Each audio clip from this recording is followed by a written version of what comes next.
Hey everyone, and welcome back to the channel.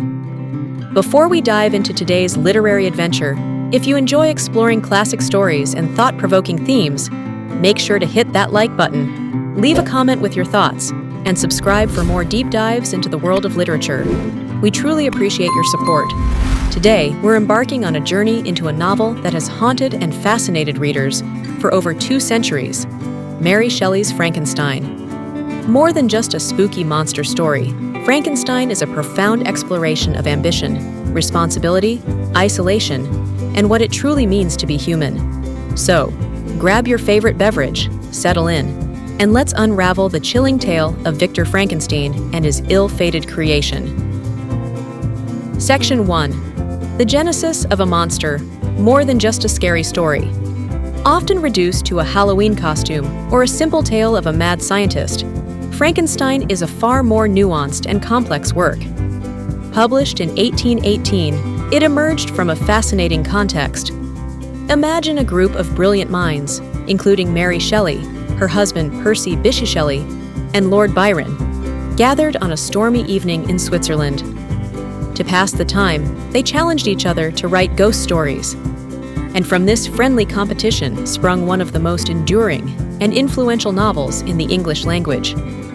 Mary Shelley, just a teenager at the time, crafted a narrative that delves into the very core of human nature and the consequences of unchecked scientific ambition. It's a story that continues to resonate today, prompting us to consider the ethical boundaries of scientific advancement and our responsibilities towards our creations, both literal and metaphorical. Section 2. Victor Frankenstein's fatal ambition, playing God. Our story centers around Victor Frankenstein, a brilliant but deeply flawed young man consumed by an insatiable thirst for knowledge. From a young age, Victor is captivated by the mysteries of life and death. He becomes obsessed with the idea of conquering death itself, driven by a desire to unlock the secrets of creation.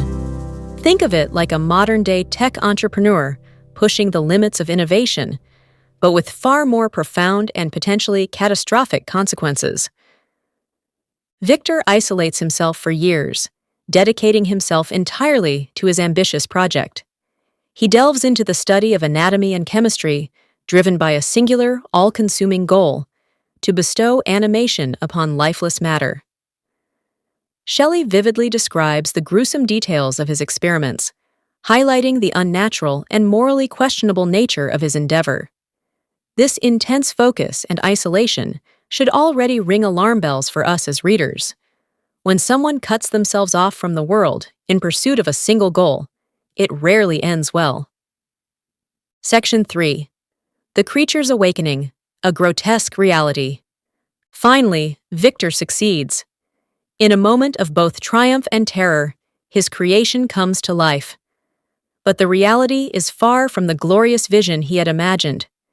Instead of a beautiful new being, he is confronted with a grotesque and terrifying creature.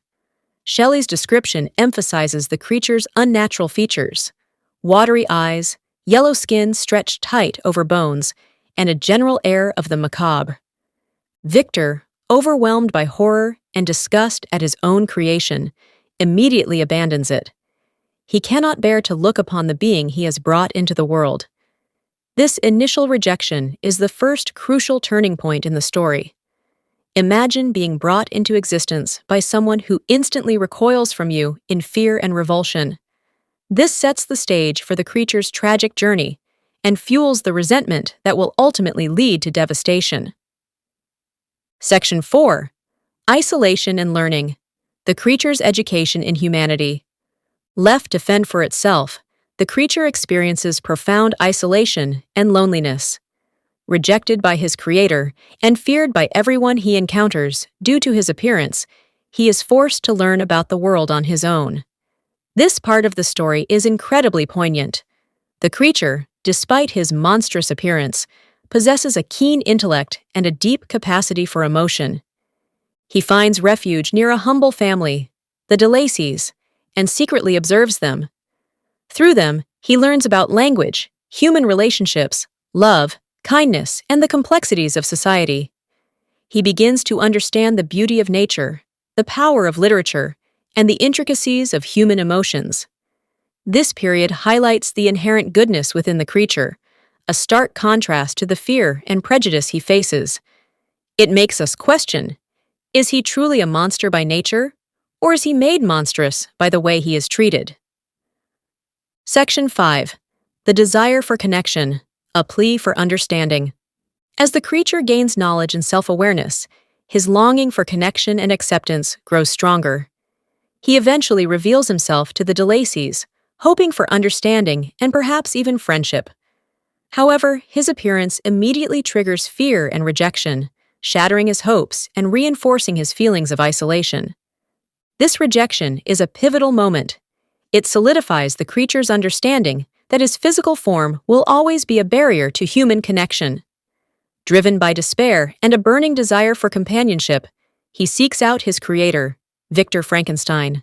In a powerful and heartbreaking encounter, the creature pleads with Victor to create a companion for him, someone as wretched as himself, with whom he can finally find solace.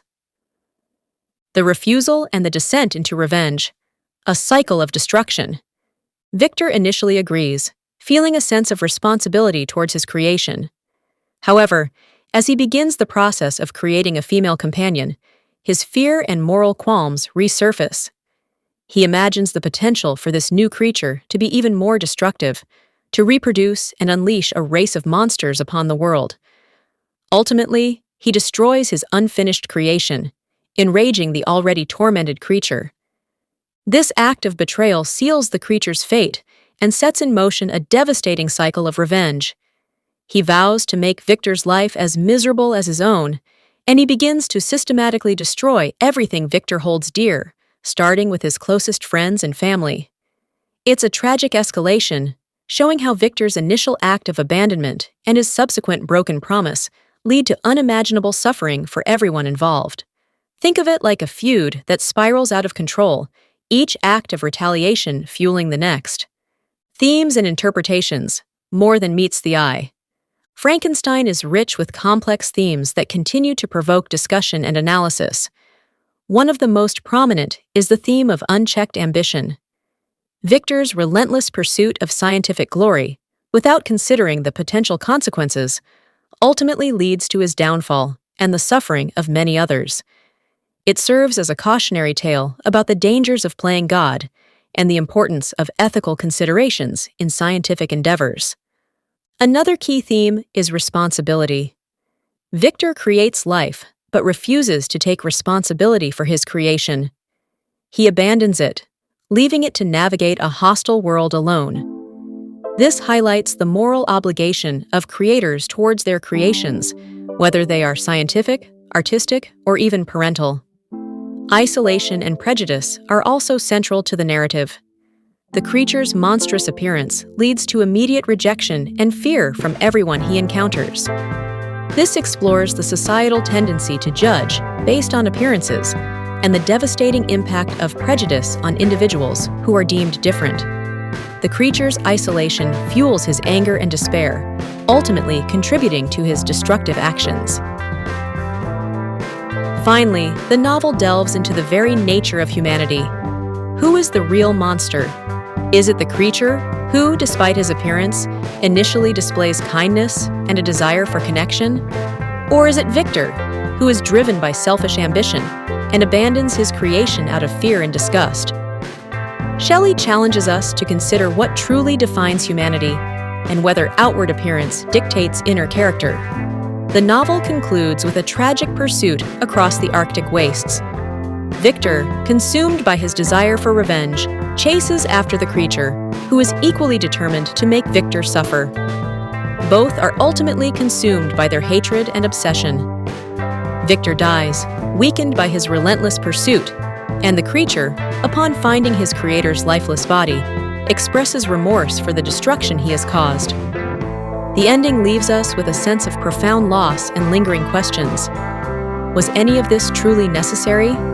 Could things have been different if Victor had embraced his creation with compassion instead of fear? Frankenstein doesn't offer easy answers, but it forces us to confront these difficult questions about ambition, responsibility, and the consequences of our actions.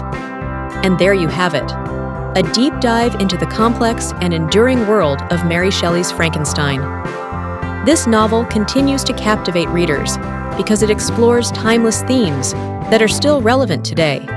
It reminds us of the importance of considering the ethical implications of our actions and the profound impact of our choices on ourselves and others. What are your thoughts on Frankenstein? What themes resonated with you the most?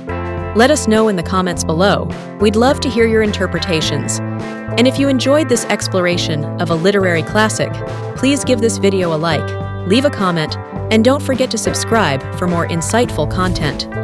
Your support helps us bring more stories like this to you. Thanks for watching, and we'll see you in the next video.